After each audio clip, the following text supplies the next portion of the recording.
Neka anegdota iz Timberwolvesa. Kako ti je bilo sa KG-em i društvom? Mišljenje o Anthonyu Bennettu. Nije bio KG. To znam. Setio bi se njega sigurno. Da, bio je Peković, da, to se sećam, i Ricky Rubio. Su me dočekali onako obojica ko najrođenijeg, ne znam, sa Pekmenom.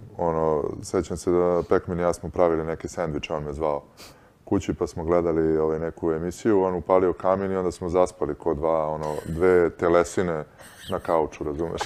Kakva teška romantika. Pa zamisli Sendvič i kamin, Mislim, sendviči su bili u toku dana, posle nemam pojma, ali znam da je, gledali smo Memedovića, neku emisiju, sasvim prirodno i eto, dva međeda spavaju na kauču. Eto ti anegdota iz Timberwolvesa.